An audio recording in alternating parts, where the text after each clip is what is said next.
Any time ന്യൂസിലേക്ക് സ്വാഗതം. ഞാൻ ഡിജി തോമസ്. പ്രധാന വാർത്തകൾ. പാതിവില തട്ടിപ്പുമായി ബന്ധപ്പെട്ട് ഉന്നതർക്ക് കുരുക്കായി മുഖ്യപ്രതി അനന്തകൃഷ്ണന്റെ മൊഴി. പകുതി വില തട്ടിപ്പ് കേസിൽ തനിക്കെതിരെ ഉയരുന്ന ആരോപണങ്ങൾ മറുപടിയുമായി മന്ത്രി വി ശിവൻകുട്ടി. മഹാകുംഭമേളയിൽ പങ്കെടുത്ത് രാഷ്ട്രപതി Draupadi Murmu. Peechi Vazhani tourism corridor road നിർമ്മാണം അശാസ്ത്രീയമായ രീതിയിൽ നടക്കുന്നതിനെതിരെ പ്രതിഷേധവുമായി നാട്ടുകാർ രംഗത്ത്. പാലക്കാട് നൈമിഷാരണ്യത്തിൽ സഹവാസ ദർശന ശിബിരം ആരംഭിച്ചു. ഓട്ടുപാറയിൽ ടോറസിന് പുറകിൽ സ്കൂട്ടർ തട്ടിവീണ വയോധികൻ മരിച്ചു. നസ്രുദ്ദീൻ സാഹിബ് അനുസ്മരണ ദിനം ആചരിച്ചു. വാർത്തകൾ വിശദമായി. പാതിവില തട്ടിപ്പുമായി ബന്ധപ്പെട്ട് ഉന്നതർക്ക് കുരുക്കായി മുഖ്യപ്രതി അനന്തകൃഷ്ണന്റെ മൊഴി. പാതിവില തട്ടിപ്പുമായി ബന്ധപ്പെട്ട് ഉന്നതർക്ക് കുരുക്കുമായി മുഖ്യപ്രതി അനന്തകൃഷ്ണന്റെ മൊഴി. തെരഞ്ഞെടുപ്പ് ഫണ്ടിനായി 45 ലക്ഷം രൂപ വാങ്ങിയ UDF MP 15 ലക്ഷം രൂപ മാത്രം തിരഞ്ഞെടുപ്പ് ഫണ്ടിലേക്ക് നൽകിയെന്ന് ഉൾപ്പെടെ അനന്തകൃഷ്ണൻ പോലീസിനോട് പറഞ്ഞു. എറണാകുളം ജില്ലയിലെ UDF MLA 7 ലക്ഷം രൂപ കയ്യിൽ വാങ്ങി. തങ്കമണി സർവീസ് സഹകരണ ബാങ്ക് വഴി CPIM നേതാവിന് 25 ലക്ഷം രൂപ നൽകിയിട്ടുണ്ട്. മൂവാറ്റുപുഴയിലെ യൂത്ത് കോൺഗ്രസ് നേതാവിന് 5 ലക്ഷം രൂപ വായ്പ വാങ്ങി. മലയോര ജില്ലയിലെ UDF MPക്ക് തെരഞ്ഞെടുപ്പ് ഫണ്ടിനായി 9 ലക്ഷം രൂപ നൽകിയെന്നും അനന്തകൃഷ്ണൻ പോലീസിനോട് പറഞ്ഞു. അനന്തകൃഷ്ണനെ ഇന്ന് മൂവാറ്റുപുഴ കോടതിയിൽ ഹാജരാക്കും. വിവിധ പാർട്ടിക്കാരുടെ തെരഞ്ഞെടുപ്പ് ഫണ്ടർ കൂടിയാണ് അനന്തുവെന്ന സൂചന ഇന്നലെ തന്നെ പുറത്തു വന്നിരുന്നു. ഇതിന് പിന്നാലെയാണ് ആർക്കൊക്കെയാണ് താൻ പണം നൽകിയത് എന്നതിൻ്റെ വിശദാംശങ്ങൾ പ്രതി പോലീസിനോട് പറഞ്ഞത്. പ്രമുഖരെ കുടുക്കുന്ന ചില ഫോൺ കോൾ റെക്കോർഡുകളും വാട്സപ്പ് ചാറ്റ് വിവരങ്ങളും പോലീസ് കണ്ടെത്തിയതായാണ് സൂചന. പകുതി വില തട്ടിപ്പ് കേസിൽ തനിക്കെതിരെ ഉയരുന്ന ആരോപണങ്ങൾ മറുപടിയുമായി മന്ത്രി വി ശിവൻകുട്ടി. പകുതി വില തട്ടിപ്പ് കേസിൽ തനിക്കെതിരെ ഉയരുന്ന ആരോപണങ്ങളിൽ മറുപടിയുമായി മന്ത്രി വി ശിവൻകുട്ടി. ഇനി പോലീസ് ക്ലിയറൻസ് ലഭിക്കാതെ പരിപാടിക്ക് പോകില്ലെന്ന് വി ശിവൻകുട്ടി പറഞ്ഞു. നാഷണൽ NGO കോൺഫെഡറേഷൻ പരിപാടിയിൽ പങ്കെടുത്ത് പ്രതി അനന്തകൃഷ്ണനെ ശിവൻകുട്ടി പ്രശംസിക്കുന്ന വീഡിയോ കഴിഞ്ഞ ദിവസം നജീബ് കാന്തപുരം MLA പുറത്തുവിട്ടിരുന്നു. പകുതിവില തട്ടിപ്പ് കേസിൽ നജീബ് കാന്തപുരത്തിനെതിരെ കേസെടുത്തിരുന്നു. കോൺഫെഡറേഷന്റെ 2 പരിപാടികളിൽ പങ്കെടുത്തിട്ടുണ്ട്. ആനന്ദകുമാർ ക്ഷണിച്ചിട്ടാണ് ഓഫീസ് ഉദ്ഘാടനത്തിന് പോയത്. പുത്തരിക്കണ്ടത്ത് സ്കൂട്ടർ നൽകുന്ന പരിപാടിയിൽ പങ്കെടുത്തു. ഈ NGOയെ വിശ്വസിക്കാൻ പറ്റുമോ എന്ന് പരിപാടിയിൽ പറഞ്ഞിരുന്നുവെന്നും വി ശിവൻകുട്ടി മാധ്യമങ്ങളോട് വിശദീകരിച്ചു. എന്നെ ഈ പരിപാടിക്ക് വിളിച്ചത് അനന്തുവുമായി നല്ലോണം ബന്ധമുള്ള കക്ഷിയാണ്. പഞ്ചായത്ത് പ്രസിഡന്റ് ശ്രീകുമാറുമായി നല്ല ബന്ധമാണ്. പുതിയ സന്നദ്ധ സംഘടനയെന്ന് പറഞ്ഞാൽ പെട്ടെന്ന് പുതിയ കാലത്ത് വിശ്വസിക്കാൻ പറ്റില്ല. മാധ്യമങ്ങൾ അഗ്രസീവാണ്. രാമചന്ദ്രൻ സാറും ആനന്ദകുമാർ സാറും നേതൃത്വത്തിലുള്ളതുകൊണ്ട് യാതൊരു ബുദ്ധിമുട്ടും ഉണ്ടാവില്ലെന്ന് അറിയാം എന്നായിരുന്നു 2023 ആഗസ്റ്റ് 27 നാഷണൽ NGO കോൺഫെഡറേഷൻ സംസ്ഥാനതല ഓഫീസ് ഉദ്ഘാടനം ചെയ്ത് സംസാരിച്ചുകൊണ്ട് ശിവൻകുട്ടി പറഞ്ഞത്. മഹാകുംഭമേളയിൽ പങ്കെടുത്ത് രാഷ്ട്രപതി ദ്രൗപദി മുർമു. മഹാകുംഭമേളയിൽ പങ്കെടുത്ത രാഷ്ട്രപതി ദ്രൗപദി മുർമു ത്രിവേണി സംഗമത്തിൽ രാഷ്ട്രപതി സ്നാനം നടത്തി. കുംഭമേളയോടനുബന്ധിച്ചുള്ള പ്രത്യേക പൂജയിലും രാഷ്ട്രപതി പങ്കെടുത്തു. രാവിലെ 10ഓടെയാണ് പ്രയാഗ്രാജിൽ എത്തിയ രാഷ്ട്രപതി ഉത്തർപ്രദേശ് ഗവർണർ ആനന്ദിബെൻ പട്ടേൽ, മുഖ്യമന്ത്രി യോഗി ആദിത്യനാഥ് എന്നിവർ ചേർന്ന് സ്വീകരിച്ചു. ഹനുമാൻ ക്ഷേത്രത്തിലും രാഷ്ട്രപതി സന്ദർശനം നടത്തും. രാഷ്ട്രപതിയുടെ സന്ദർശനത്തോടനുബന്ധിച്ച് വലിയ സുരക്ഷാ ക്രമീകരണങ്ങളാണ് പ്രയാഗ്രാജിൽ ഒരുക്കിയിരുന്നത്. നേരത്തെ പ്രധാനമന്ത്രിയും കുംഭമേളയിൽ എത്തിയിരുന്നു. ത്രിവേണി തീരത്ത് നടന്ന പ്രത്യേക പൂജകൾക്ക് ശേഷം പ്രധാനമന്ത്രി ത്രിവേണി സംഗമത്തിൽ സ്നാനം നടത്തി. യോഗി ആദിത്യനാഥിനൊപ്പമാണ് പ്രധാനമന്ത്രി സ്നാനം നടത്തിയത്. പുണ്യസ്നാനം നടത്തുന്നതിന് മുന്നോടിയായി ഗംഗാനദിയിലൂടെ യോഗി ആദിത്യനാഥിനോടൊപ്പം പ്രധാനമന്ത്രി ബോട്ട് സവാരി നടത്തി. ഗംഗാനദിയിൽ ആരതി നടത്തി പ്രാർത്ഥിച്ച ശേഷമാണ് പുണ്യസംഗമത്തിന് എത്തിയത്. ഇതുവരെ 40 കോടി തീർത്ഥാടകർ കുംഭമേളയിൽ പങ്കെടുത്തു എന്നാണ് കണക്കുകൾ. ജനുവരി 13 ആരംഭിച്ച കുംഭമേള മഹാശിവരാത്രി ദിനമായ ഫെബ്രുവരി 26 അവസാനിക്കും. Peechi Vazhani tourism corridor road നിർമ്മാണം അശാസ്ത്രീയമായ രീതിയിൽ നടക്കുന്നതിനെതിരെ പ്രതിഷേധവുമായി നാട്ടുകാർ രംഗത്ത്. Peechi Vazhani tourism corridor road നിർമ്മാണം അശാസ്ത്രീയമായ രീതിയിൽ നടക്കുന്നതിനെതിരെ പ്രതിഷേധവുമായി നാട്ടുകാർ രംഗത്ത്. കനത്ത മഴയിൽ വെള്ളക്കെട്ട് ഭീഷണിയിൽ കഴിയുന്ന പ്രദേശത്ത് കാന നിർമ്മാണം അശാസ്ത്രീയമായ രീതിയിലാണെന്നാണ് ആരോപണം. ഉയരത്തിൽ നിർമ്മിച്ച കാനകൾക്ക് താഴെയാണ് നിലവിൽ ഈ പ്രദേശത്തെ വീടുകൾ സ്ഥിതി ചെയ്യുന്നത്. മഴ പെയ്താൽ വീടുകളും സമീപ പ്രദേശങ്ങളും വെള്ളത്തിനടിയിലാകുന്നത് പതിവാണ്. റോഡ് നിർമ്മാണവുമായി ബന്ധപ്പെട്ട് റോഡുകൾ ഉയർത്തുകയും വീടുകൾ താഴെയാകുകയും ചെയ്തതോടെ കരുമത്ര നിവാസികൾ ഏറെ ആശങ്കയിലാണ്. കമ്പനിയാണ്. കിഫ്ബിയാണ് റോഡ് നിർമ്മാണം നടത്തുന്നത്. കിഫ്ബി അധികൃതരുമായി വിഷയം നിരവധി തവണ ചർച്ച ചെയ്തെങ്കിലും നടപടി ഉണ്ടായില്ലെന്ന് നാട്ടുകാർ പറയുന്നു. വെള്ളം വന്നു കഴിഞ്ഞ് ഇവിടുന്ന് മാറി താമസിക്കുന്ന ഒരു അവസ്ഥയാണ് ഇവിടുന്ന് ഞങ്ങൾക്ക് വരുന്നത്. ഈ അകത്തുകൂടിയും ഈ കാന താഴ്ചയില്ല. ഈ കാന താഴ്ചയുണ്ടെങ്കിൽ വെള്ളം പോയി കിട്ടുമല്ലോ. ഇതിപ്പോൾ കാന താഴ്ചയില്ലാത്ത കാരണം ഞങ്ങൾക്ക് വെള്ളം പോവില്ല, വെള്ളം മുഴിഞ്ഞുകൊണ്ട് അകത്തേക്കാണ് വരിക. അപ്പം ഞങ്ങൾക്ക് ഇവിടെ താമസിക്കാൻ ഭയങ്കര ബുദ്ധിമുട്ടാണ്.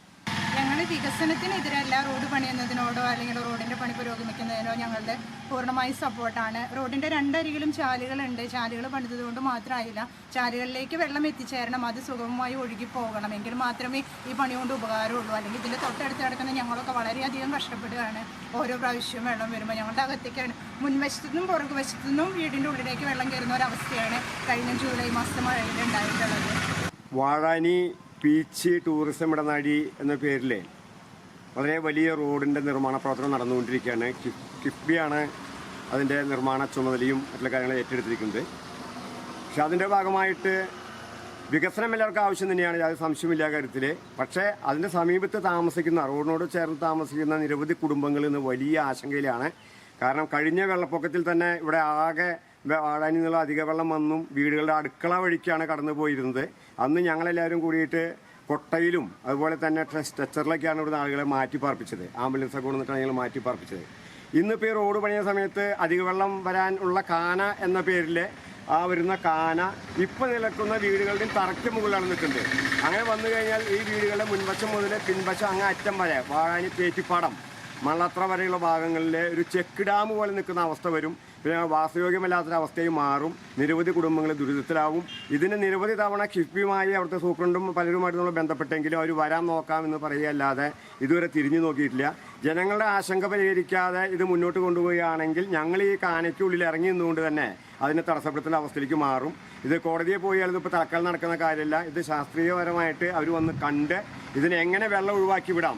കാരണം ഇതിൻ്റെ പിൻഭാഗത്ത് കരുമത്ത തോടാണ്. ആ തോടൊഴിഞ്ഞ് നിറഞ്ഞ് ഇങ്ങോട്ട് കടന്നു കഴിഞ്ഞാൽ അതിലും വലിയ ഗുരുതരമായ അവസ്ഥയാണ്. വാഴാനി ഏത് സമയത്ത് നിറയാവുന്ന അവസ്ഥ മഴക്കാലത്ത് ഉണ്ടാകുന്നുണ്ട്. മറ്റു മലവെള്ളം മുഴുവൻ വന്നു ചേരുന്ന ഒരു മേഖലയാണ് പുന്നമ്പറമ്പിൻ്റെയും കരിമത്തയ്ക്കും ഇടയിലുള്ള പാടശേഖരം. ഇതിന് ശാശ്വതമായ പരിഹാരം കണ്ടെത്തണം. അതല്ലെങ്കിൽ ജനകീയമായി തന്നെ ഞങ്ങൾ അതിനെ എതിർക്കും. വികസനത്തിന് ആരും എതിരില്ല. വികസനം അനിവാര്യമാണ്. വരുന്ന തലമുറയ്ക്കും ഈ തലമുറയ്ക്കും അനിവാര്യമാണ്. ഞങ്ങൾ എല്ലാവരും അതിനോട് യോജിച്ച് നിൽക്കുന്നു. അതിന് ഏറ്റവും വലിയ ഉദാഹരണമാണ് ഈ റോഡിൻ്റെ വികസനത്തിൻ്റെ പേരിൽ 3 തവണയായി ഇവിടെ അളക്കുന്നു. ആ അളന്ന സമയത്തൊക്കെ മതിലുകൾ ഓരോ തവണയും മാറ്റി കെട്ടിക്കൊണ്ടിരിക്കുകയാണ് ഓരോ കുടുംബങ്ങളും. ഇപ്പോഴും വീണ്ടും അളന്നു, വീണ്ടും പൊളിച്ച് കെട്ടിയിരിക്കുകയാണ്. അപ്പോൾ ലക്ഷക്കണക്കിന് രൂപ നഷ്ടം വരുത്തിയിട്ടല്ല എല്ലാവരും അതിനൊപ്പം ചേർന്ന് നിൽക്കുകയാണ്. പക്ഷേ ഈ സമയത്ത് ഞങ്ങൾക്ക് ഇഷ്ടമുള്ളത് ചെയ്യും. നിങ്ങൾ എന്താണ് ചെയ്തോ എന്ന് പറയുന്ന രാഷ്ട്രീയ ഭാഷ ഈ റോഡ് വികസനവുമായി ബന്ധപ്പെട്ട് നടക്കുന്നുണ്ട്. അത് ഒഴിവാക്കി ജനങ്ങൾക്കുള്ള ബുദ്ധിമുട്ട് എന്താണെന്ന് നേരിട്ട് കണ്ട് അവരുടെ ഭാഗത്തുണ്ടാകണം. എൻ്റെ ഈ സംസാരം ഏതെങ്കിലും മേലധികാരികളുടെ ചെവിയിൽ കേൾക്കുന്നുണ്ടെങ്കിൽ, അവർ കാണുന്നുണ്ടെങ്കിൽ എത്രയും പെട്ടെന്ന് ഇതിന് ശാശ്വതമായ പരിഹാരം കണ്ടെത്തണം. അല്ലെങ്കിൽ അവരിപ്പോൾ വാർപ്പ് കഴിഞ്ഞ് പോയി കഴിഞ്ഞാൽ ഈ കോൺക്രീറ്റ് ബെൽറ്റിൽ പിന്നെ ഒന്നും ചെയ്യാൻ സാധിക്കില്ല. അതുകൊണ്ട് ബന്ധപ്പെട്ട മേലധികാരികളുടെ ശ്രദ്ധയിൽ എത്രയും പെട്ടെന്ന് വരണം എന്ന് മാത്രമാണ് ഈ സമയത്ത് എനിക്ക് പറയാനുള്ളത്. നീരൊഴുക്ക് ശരിയായ രീതിയിൽ നടക്കാതെയുള്ള റോഡ് നിർമ്മാണം തടയുമെന്ന് നാട്ടുകാർ അറിയിച്ചു. വികസനത്തിന് ആരും എതിരല്ലെന്നും നാട്ടുകാർ പറഞ്ഞു. പാർലിക്കാട് നൈമിഷാരണ്യത്തിൽ സഹവാസ ദർശന ശിബിരം ആരംഭിച്ചു. പാർലിക്കാട് നൈമിഷാരണ്യത്തിലെ സഭാനികേതനിൽ ഉത്തരകാശി ആദിശങ്കര ബ്രഹ്മവിദ്യാപീഠം ആചാര്യൻ സ്വാമി ഹരിബ്രഹ്മേന്ദ്രാനന്ദ തീർത്ഥരുടെ നേതൃത്വത്തിൽ സഹവാസ ദർശന ശിബിരം ആരംഭിച്ചു. 3 ദിവസങ്ങളിലായാണ് ശിബിരം സംഘടിപ്പിച്ചിട്ടുള്ളത്. ഹിന്ദു നവോത്ഥാന പ്രതിഷ്ഠാൻ അധ്യക്ഷൻ സ്വാമി ഭൂമാനന്ദ തീർത്ഥ ഉദ്ഘാടനം ചെയ്തു. തപോവനം അധ്യക്ഷൻ പ്രൊഫസർ സാധു പത്മനാഭൻ, ബ്രഹ്മശ്രീ ദേവപാലൻ എന്നിവരും നേതൃത്വം നൽകി. ഓട്ടുപാറയിൽ ടോറസിന് പുറകിൽ സ്കൂട്ടർ തട്ടി വീണ വയോധികൻ മരിച്ചു. വടക്കാഞ്ചേരി ഓട്ടുപാറയിൽ ടോറസ് വാഹനത്തിൽ സ്കൂട്ടർ തട്ടി റിട്ടയേർഡ് ASI എങ്കങ്കാട് തങ്കയത്തിൽ പത്മനാഭൻ നായർ മരിച്ചു. ഇന്ന് രാവിലെയോടെയാണ് അപകടം സംഭവിച്ചത്. സ്കൂട്ടറിൽ ചില ആവശ്യങ്ങൾക്കായി ഓട്ടുപാറ ടൗണിലേക്ക് വരുന്നതിനിടയിലാണ് അപകടം സംഭവിച്ചത്. വടക്കാഞ്ചേരി പോലീസ് മേൽനടപടികൾ ആരംഭിച്ചു. നസ്രുദ്ദീൻ സാഹിബ് അനുസ്മരണ ദിനം ആചരിച്ചു. വടക്കാഞ്ചേരിയിലെ വ്യാപാരികൾക്ക് അഭിമാനിക്കാവുന്ന വ്യാപാര ഭവൻ എന്ന ആശയം മുന്നോട്ട് വെച്ച കേരള വ്യാപാരി വ്യവസായി ഏകോപന സമിതി മുൻ സംസ്ഥാന പ്രസിഡന്റ് നസറുദ്ദീൻ സാഹിബിന്റെ 3ാം ഓർമ്മ ദിനത്തിൽ വടക്കാഞ്ചേരിയിലെ വ്യാപാരികൾ അദ്ദേഹത്തെ അനുസ്മരിച്ചു. ത്യാഗോജ്വലമായ ഒട്ടേറെ സമര പോരാട്ടങ്ങൾക്ക് നേതൃത്വം നൽകിയിട്ടുള്ള ആളാണ് അദ്ദേഹമെന്ന് യോഗം വിലയിരുത്തി. Merchant association Vadakkanchery unit president Ajith Kumar Mallayya അധ്യക്ഷത വഹിച്ചു. നമുക്ക് എല്ലാവർക്കും അറിയാം, നസറുദ്ദീൻ സാഹിബിനെ സംബന്ധിച്ച് കേരള വ്യാപാരി വ്യവസായി ഏകോപന സമിതി ഇന്ന് ഇത്രയും ശക്തമായ രീതിയിൽ പ്രവർത്തിക്കുന്നതിൻ്റെ പിന്നിൽ ഏറ്റവും അധികം പ്രവർത്തിച്ച വ്യക്തി ബഹുമാനപ്പെട്ട നമ്മുടെ മുൻ പ്രസിഡന്റ് നസറുദ്ദീൻ സാഹിബാണ്. അദ്ദേഹത്തെ സംബന്ധിച്ച് ഏറെ കാര്യം പറയാനുണ്ട്. കാരണം എന്ന് പറഞ്ഞാൽ വ്യാപാരികൾക്ക് വേണ്ടി ഏത് അവസാന നിമിഷം വരെ പോരാടിയ മനുഷ്യനാണ് അദ്ദേഹം. അത് കാരണം തന്നെയാണ് നമുക്ക് ഇത്രയധികം നേട്ടങ്ങൾ ഇന്ന് ഉണ്ടാക്കാൻ കഴിഞ്ഞത്. അദ്ദേഹത്തിനെ സംബന്ധിച്ച് എൻ്റെ ഓർമ്മ വളരെ വർഷങ്ങൾക്ക് മുമ്പ് വടക്കാഞ്ചേരിയിൽ നമ്മുടെ ഏകോപന സമിതിയുടെ വാർഷികത്തിന് അദ്ദേഹം ഉണ്ട്. അന്ന് ഈ പറഞ്ഞ മാതിരി തന്നെ നല്ല രീതിയിൽ തന്നെ അദ്ദേഹം ആൾക്കാരെ വളരെ ആവേശം കൊള്ളിക്കുന്ന രീതിയിലുള്ള പ്രസംഗങ്ങൾ നടത്തുകയും ശക്തമായ രീതിയിൽ ഇവിടെ ഒരു യൂണിറ്റിന് രൂപം കൊടുക്കാനൊക്കെ സാധിച്ചത് അദ്ദേഹത്തിൻ്റെ കഴിവാണ്. മാത്രമല്ല സംസ്ഥാന തലത്തിലും അതേമാതിരി തന്നെ നേതൃത്വത്തിലേക്ക് നല്ല രീതിയിൽ കേരളത്തിലെ എല്ലാ ഭാഗത്തും ഏകോപന സമിതി വ്യാപാര ഭവൻ എല്ലാ സ്ഥലത്തും വേണം എന്ന നിർബന്ധം അദ്ദേഹത്തിൻ്റെ ആയിരുന്നു. അങ്ങനെ ഒരുപാട് നേട്ടങ്ങൾ അദ്ദേഹമായിട്ട് നമുക്ക് വരുത്തി വെച്ചിട്ടുണ്ട്. അദ്ദേഹത്തിന്റെ ഛായാചിത്രത്തിനു മുന്നിൽ പുഷ്പാർച്ചന നടത്തി. General secretary PN Gokulan, treasurer PS Abdul Salam, Thankachan, Jayakumar എന്നിവർ പ്രസംഗിച്ചു. ഇനിയൊരു ഇടവേള. Pause for a moment. കാഴ്ച ഒരു അനുഗ്രഹമാണെന്ന് മനസ്സിലാക്കാൻ എല്ലാം ഞാൻ കാണുന്നു. ഇമാജിൻ കാഴ്ചകൾ മങ്ങുന്ന ആ ദിവസം എന്റെ കണ്ണുകളെ ബാധിച്ച ഗ്ലോക്കോമ.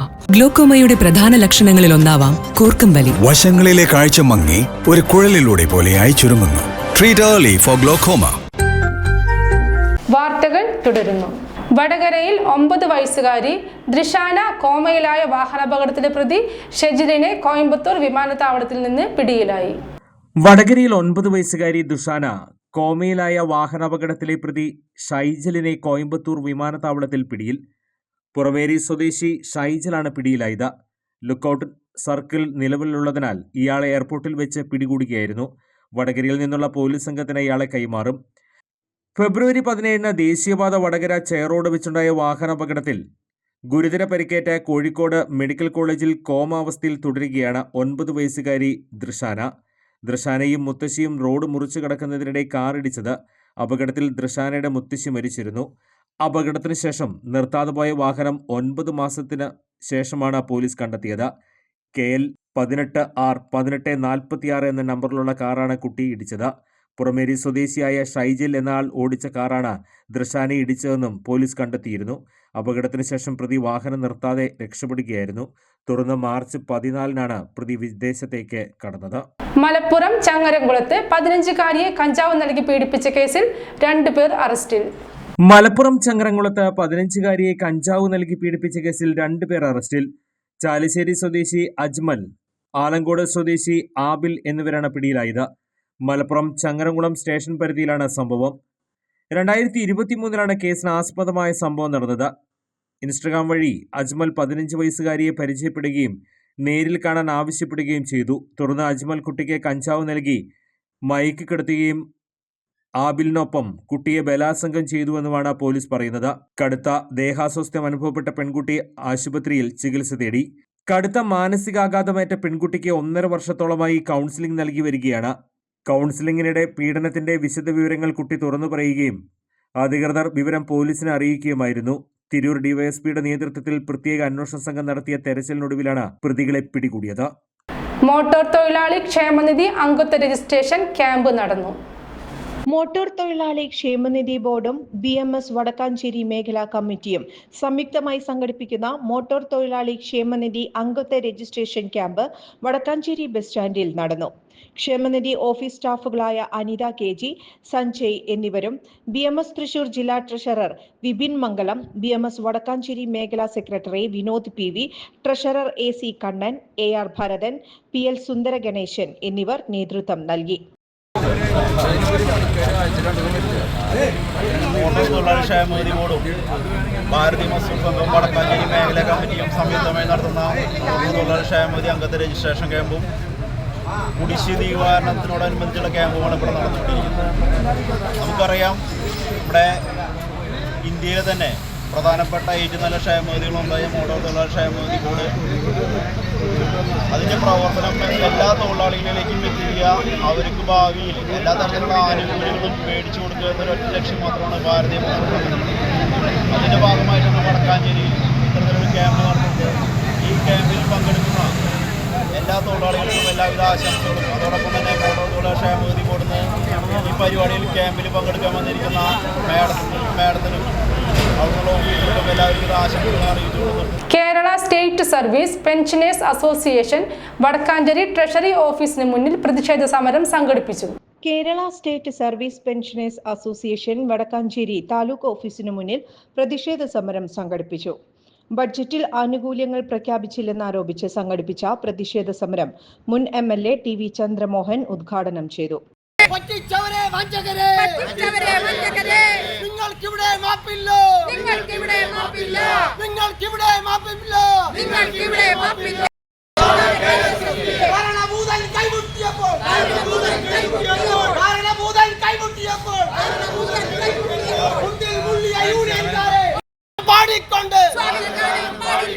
സ്വാഗതഗാനം പാടിക്കൊണ്ട് കൈകൾ മുത്താൻ കാലുകൾ നക്കാൻ,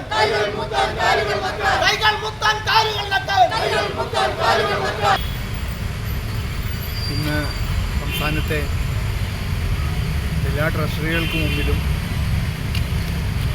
2 ദിവസം മുൻപ് സെക്രട്ടേറിയറ്റ് പഠിക്കലും പെൻഷനേഴ്സ് അസോസിയേഷൻ്റെ ശക്തമായ പ്രക്ഷോഭണ പരിപാടികൾ നടക്കുന്നതായി നമുക്കറിയാം. ഇവിടെ ജയദീപ് ഉൾപ്പെടെയുള്ള പാർട്ടി ഭാരവാഹികളുണ്ട്. അതിൽ അധ്യക്ഷൻ ശശികുമാർ ഒരു വാക്ക് പറഞ്ഞതിന് ഞാൻ പ്രത്യേകമായി എടുത്തു പറയുകയാണ്. കുറച്ച് കഴിയുമ്പോൾ എല്ലാ പെൻഷൻകാരും സംഘടനയുടെ രാഷ്ട്രീയം മാറ്റിവെച്ച് ഒന്നിക്കും എന്നുള്ളത് ദയവ് ചെയ്ത് അതിൽ നിങ്ങൾ വിശ്വസിക്കരുത്. ഒരു കാരണവശാലും കമ്മ്യൂണിസ്റ്റുകാർ എന്ത് പെൻഷൻ നിഷേധിച്ചാലും സമരത്തിന് വരില്ല. അവരെ ഭരണമുള്ളിടത്തോളം കാലം അത് മാറ്റാനാണ് നമ്മളിപ്പോൾ ശ്രമിക്കുന്നത്. വ്യക്തിപരമായി അഭിപ്രായ വ്യത്യാസങ്ങളോ അല്ലെങ്കിൽ സംഘടനാപരമായ ചില പ്രശ്നങ്ങളൊക്കെ നമുക്കുണ്ടാവും. പക്ഷേ ഈ ഗവൺമെൻറ് വീണ്ടും ഏതെങ്കിലും ഒരു സാഹചര്യത്തിൽ തുടരുമെന്ന് പ്രതീക്ഷിച്ചാൽ പെൻഷനേ ഉണ്ടാവില്ല. പെൻഷൻ തന്നെ തീരുകയാണ്. ഇപ്പം നിങ്ങൾക്ക് കുടിശ്ശിക കിട്ടിയില്ല, 20% കുടിശ്ശികയില്ല എന്നൊക്കെയാണല്ലോ പറയുന്നത്. ഇനി പെൻഷൻ തന്നെ ഇല്ലാത്തൊരു സ്ഥിതിവിശേഷത്തിലേക്ക് വരും. അപ്പോഴും അവർ സമരം ചെയ്യില്ല. അതിനൊരു കാരണം കണ്ടുപിടിക്കും. എന്തെല്ലാം സംഭവങ്ങൾ നാട്ടിലുണ്ടാവും. ഇപ്പം എല്ലാവരും ധരിക്കുന്നത് പെൻഷൻകാരുടെ കയ്യിൽ അത്യാവശ്യം കാശൊക്കെ ഉണ്ടാവുമല്ലോ, കാരണം പെൻഷനായതല്ലേ എന്നാണ്. പക്ഷെ ഒട്ടുമുക്കാൽ ആളുകളും വളരെ ദുരിതത്തിലാണ് ഞാൻ മനസ്സിലാക്കിയെടുത്തോളം. വളരെ പ്രയാസപ്പെട്ടിട്ടാണ്. കാരണം നിത്യോപയോഗ സാധനങ്ങളുടെ വില അതിശക്തമായി വർദ്ധിച്ചിരിക്കുകയാണ്. യാത്ര ചെയ്യാൻ പോലുമുള്ള സൗകര്യങ്ങൾ ഇപ്പം നമ്മുടെ നാട്ടിലില്ല. ബസ്സിലാണെങ്കിലും ഓട്ടോറിക്ഷയിലാണെങ്കിലും ഒരു നിശ്ചിത സംഖ്യയെങ്കിലും അതിന് കൊടുക്കണ്ടേ. അതുപോലെ തന്നെ കുട്ടികളുടെ വിദ്യാഭ്യാസം, ആരോഗ്യപരമായ പ്രശ്നങ്ങൾ ഏറ്റവും പ്രധാനപ്പെട്ടത് അതാണ്. നമുക്ക് ആശുപത്രികളിൽ സൗജന്യ ചികിത്സ ലഭിക്കും എന്ന് NGOമാരോടും റിട്ടയർ ചെയ്തവരോടൊക്കെ അവകാശപ്പെട്ടിരുന്ന സർക്കാർ ഇപ്പോൾ ആശുപത്രിയിൽ കോടിക്കണക്കിന് ഉറുപ്പിക കൊടുക്കാനുണ്ട്. Block Congress president PG Jayadeep മുഖ്യപ്രഭാഷണം നടത്തി. 8 വർഷക്കാലമായി ജനദ്രോഹ നടപടികളുമായിട്ടാണ് ഈ സർക്കാർ മുന്നോട്ട് പോയിക്കൊണ്ടിരിക്കുന്നത്. സാധാരണക്കാർക്ക് വേണ്ടി യാതൊരുവിധ തരത്തിലുള്ള ഒരു പ്രവർത്തനവും അവരുടെ നില മെച്ചപ്പെടുത്താനുള്ള യാതൊരു കാര്യക്ഷമമായ ഒരു നടപടികളും ഈ സർക്കാർ കൈക്കൊള്ളുന്നില്ല എന്നാണ് ഈ അവസരത്തിൽ പറയുന്നത്. ഇപ്പോൾ വന്ന ബഡ്ജറ്റ് സാധാരണക്കാരന് വേണ്ടി എന്തെങ്കിലും ഈ ബഡ്ജറ്റിൽ പറഞ്ഞിട്ടുണ്ടോ? ഭൂനികുതി വർദ്ധിപ്പിക്കുക, അതുപോലെ തന്നെ പല ജനദ്രോഹപരമായ നടപടികളുമാണ് ഈ രാജ്യത്തെ സാധാരണക്കാരന് ജീവിക്കാൻ പറ്റാത്ത തരത്തിലുള്ള ഒരു സാഹചര്യം സൃഷ്ടിച്ചുകൊണ്ടാണ് ഈ സർക്കാർ മുന്നോട്ട് പോകുന്നത്. നമ്മുടെ ആഭ്യന്തര കടം 5 ലക്ഷം കോടി രൂപയിൽ എത്തി നിൽക്കുക. ആ സമയത്ത് ഹെലികോപ്റ്റർ വാങ്ങാനും മന്ത്രിമന്ദിരങ്ങൾ മോടി പിടിപ്പിക്കാനും കൊലക്കേസ് പ്രതികളെ സംരക്ഷിക്കാനും സർക്കാരിൻ്റെയും മുഖ്യമന്ത്രിയും പ്രതിച്ഛായ നന്നാക്കുന്നതിന് വേണ്ടി കൺസൾട്ടൻസിക്കും ഉപദേശ സംഘങ്ങൾക്കും വലിയ തോതിലുള്ള, അതുപോലെ തന്നെ വിദേശ യാത്രകൾ നടത്താനുമൊക്കെ വലിയ ഒരു സംഖ്യയാണ് സർക്കാർ ചെലവഴിക്കുന്നത്. ഇവിടെ സർക്കാരിൻ്റെ പ്രതിസന്ധി എന്ന് പറയുമ്പോൾ പെൻഷൻകാർ 10-30 വർഷക്കാലം സർക്കാരിനെ സേവിക്കുകയും പൊതുസമൂഹത്തെ സേവിക്കുകയും ചെയ്ത പെൻഷൻകാരുടെ ആനുകൂല്യങ്ങൾ തടഞ്ഞു വച്ചതുകൊണ്ട് ഈ പ്രതിസന്ധികൾ പരിഹരിക്കാൻ കഴിയുമോ എന്നാണ് സർക്കാരിനോട് ഞങ്ങൾക്ക് ചോദിക്കാനുള്ളത്. ശശിധരൻ മാസ്റ്റർ അധ്യക്ഷത വഹിച്ചു. കൊച്ചു ത്രേസ്യ, CK ബാലകൃഷ്ണൻ, ദിലീപ്, സ്റ്റീഫൻ എന്നിവർ പ്രസംഗിച്ചു.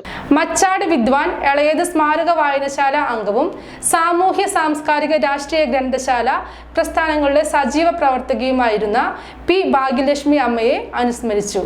മച്ചാട് വിദ്യാൻ എളയത് സ്മാരക വായനശാല അംഗവും സാമൂഹ്യ സാംസ്കാരിക രാഷ്ട്രീയ ഗ്രന്ഥശാല പ്രസ്ഥാനങ്ങളുടെ സജീവ പ്രവർത്തകയുമായിരുന്ന PV ഭാഗ്യലക്ഷ്മി അമ്മയെ അനുസ്മരിച്ചു. PK ജയറാം അനുസ്മരണ പ്രഭാഷണം നടത്തി. വായനശാല സെക്രട്ടറി MN കൃഷ്ണൻകുട്ടി അധ്യക്ഷത വഹിച്ചു. T. Prakashan, KG Sankarankutty, PK Raveendran, CJ Thomas, Johnny Chittilappilly, PV Unnikrishnan, KS Ushadevi എന്നിവർ പ്രസംഗിച്ചു. വടക്കാഞ്ചേരി സുബ്രഹ്മണ്യ സ്വാമി ക്ഷേത്രത്തിലെ തൈപ്പൂയ മഹോത്സവത്തിന്റെ ദ്രവ്യ സമർപ്പണം നടന്നു. വടക്കാഞ്ചേരി സുബ്രഹ്മണ്യ സ്വാമി ക്ഷേത്രത്തിലെ തൈപ്പൂയം മഹോത്സവത്തിന്റെ ദ്രവ്യ സമർപ്പണം നടന്നു. നാളെ നടക്കുന്ന തൈപ്പൂയ മഹോത്സവത്തിന് രാവിലെ 5 മണിക്ക് നട തുറക്കും. തുടർന്ന് അഷ്ടാഭിഷേകം, മലർനിവേദ്യം, വിശേഷാൽ അലങ്കാരം, കാവടി പൂജ, പാനകപൂജ, പ്രസാദ ഊട്ട്, വിശേഷാൽ അഭിഷേകങ്ങൾ, വൈകിട്ട് തൈപ്പൂയ ജ്യോതി തെളിയിക്കൽ, നിറമാല, ചുറ്റുവിളക്ക്, ദീപാരാധന എന്നിവയും നടക്കുമെന്ന് ക്ഷേത്രം ഭാരവാഹികൾ അറിയിച്ചു. പ്രധാന വാർത്തകൾ വീണ്ടും. പാതിവില തട്ടിപ്പുമായി ബന്ധപ്പെട്ട് ഉന്നതർക്ക് കുരുക്കായി മുഖ്യപ്രതി അനന്തകൃഷ്ണന്റെ മൊഴി. പകുതി വില തട്ടിപ്പ് കേസിൽ തനിക്കെതിരെ ഉയരുന്ന ആരോപണങ്ങളിൽ മറുപടിയുമായി മന്ത്രി V. ശിവൻകുട്ടി. മഹാകുംഭമേളയിൽ പങ്കെടുത്ത് രാഷ്ട്രപതി Draupadi Murmu. Peechi Vazhani tourism corridor road നിർമ്മാണം അശാസ്ത്രീയമായ രീതിയിൽ നടക്കുന്നതിനെതിരെ പ്രതിഷേധവുമായി നാട്ടുകാർ രംഗത്ത്. പാർലിക്കാട് നൈമിഷാരണ്യത്തിൽ സഹവാസ ദർശന ശിബിരം ആരംഭിച്ചു.